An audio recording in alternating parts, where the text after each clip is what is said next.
and let us all do we can to build a better future. Daniel, you got a story for the people. What is going on? Yeah. Okay. Let's talk about this. So, you know how we're like, hey, maybe we should give people like a UBI and like maybe $6,000 to cover the average apartment debt and like a bunch of other stuff so that Americans, like, as ironically as Nomiki pointed out, tens of millions don't go on the street in a couple days because that eviction limit ends on January 1st. Yeah. Okay. So let's talk about this stimulus. It's not a question of what's going on. It's a question of, are you eligible? Maybe not. Let's talk about it. So the poorest Americans are effectively not going to be getting this check.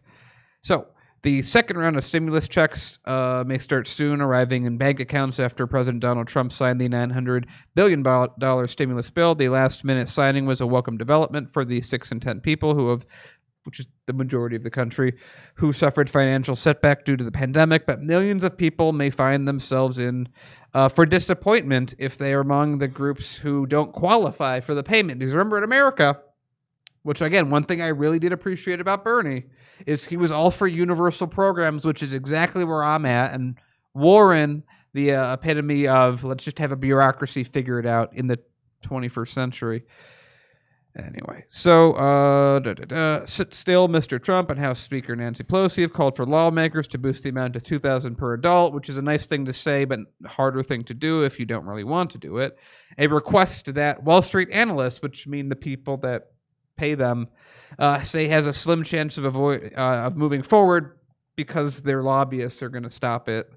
Considering the additional hundreds of billions such a raise in the amount would cost, because as you know, when it's someone like you that needs help, well, I don't know, we don't have the money, you don't really need it, try and pull yourself up by your bootstraps. But if you're Boeing and you make a terrible plane, it's no, capitalism doesn't apply, we're going to socialize your losses and let you lay off a ton of your workforce because that's what Wall Street wants.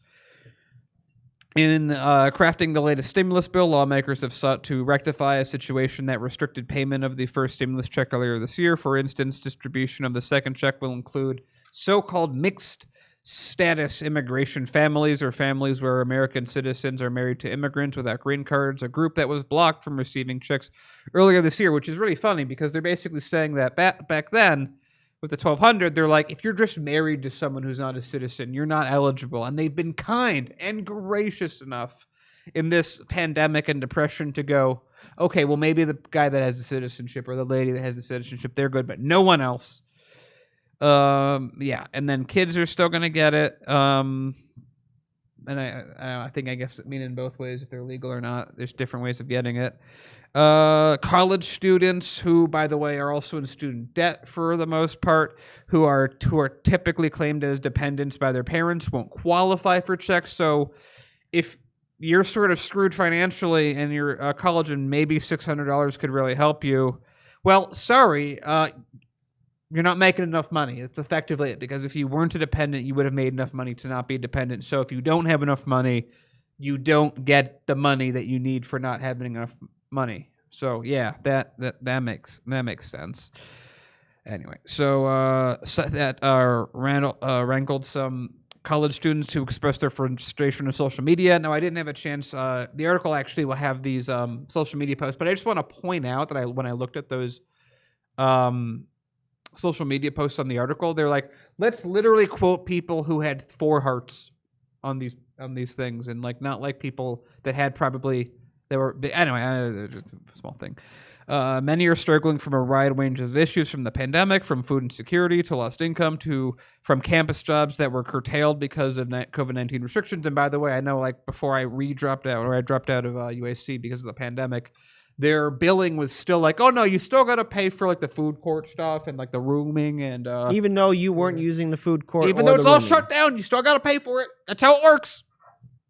No, shut up and pay us money that you can never declare bankruptcy from. Anyway, older adults, from seniors to disabled individuals who are claimed as dependents, are also excluded. So again, if you're the person that doesn't have enough money to be independent and or have to be dependent on someone, that you're too poor to get the check. Yeah. And they are calling that a big slap in the face, which I think is fair. So this is another one that was interesting from what I read of it. So single people that were earning over $87,000 are not eligible, but from my understanding, that's from their last year's taxes in 2019 when they weren't in a pandemic or depression. So if you made, and people correct me if I'm wrong on this, but if you made $87,000 in 2019 and then you lost everything, you got laid off, your health insurance is gone, and now you have no money because you had COVID and you had to spend that $100,000 without your insurance, you're not eligible either. And that's, of course, that's doubled for couples, but yeah, so I don't know how big of an overlap that is, but it is a thing that will exist. And then they're making the point of like, oh, well, it's better than, the CARES Act. Right. So it's it's 75,000, but after 75,000, you lose $5 of that $600 for every $100 after that. So it really does cap off at $87,000, but it's effectively 75,000. Yeah.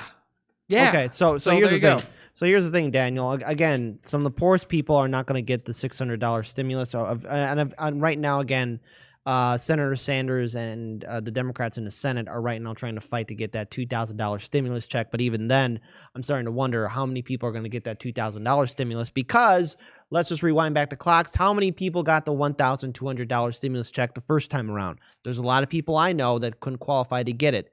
And this is a problem because we need those stimulus checks. In fact, we are overdue for a large stimulus check.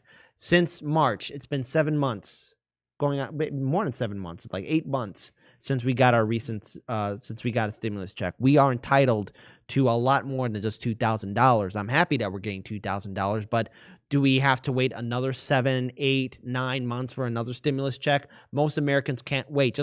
But Kit, we heard from the government who knows everything.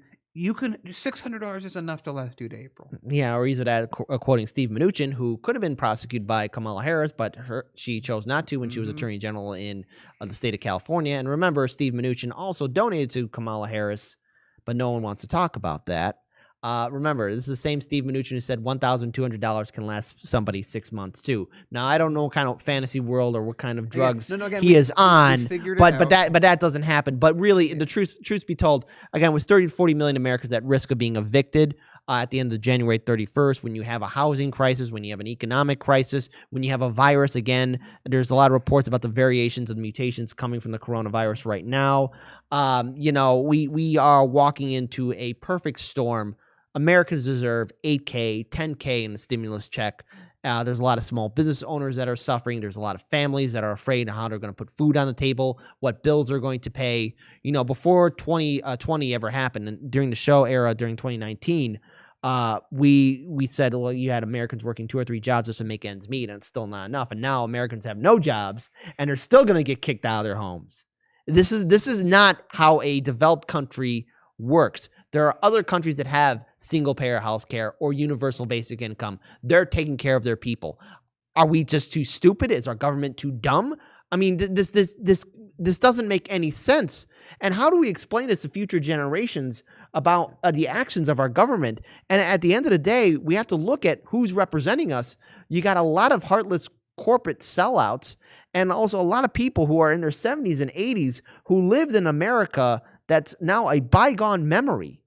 They think that you just pull yourself up by your bootstraps. And yeah, look, everyone wants to work and get their slice of the pie. But the sad fact is, everyone right now is in an environment that is understandably out of their control. We need help and aid immediately. Everyone. Daniel. I'm just thinking, this is just such a stupid situation. Like, you know what I would do if I was president? I would just order the military to start building stuff like the Romans did. It's like, I'm tired of this. No one's doing it. You either do it or we're going to do it. Yeah. It's like, what do we do? We're spending, people are talking about making great points about how, we spend all this money on the military to protect ourselves from our biggest allies, who we also sell weapons to. We're effectively doing it to stop, China and Russia, which, of course, requires a global fleet several times over. But that makes sense. That makes sense to spend money on. But surviving the winter in a home. Sorry, you should have run your life better, I guess. Or either that, I'm going to quote E. Heller, #feed Congress to the Gators. And that earns some Gator emojis, actually. So there we go.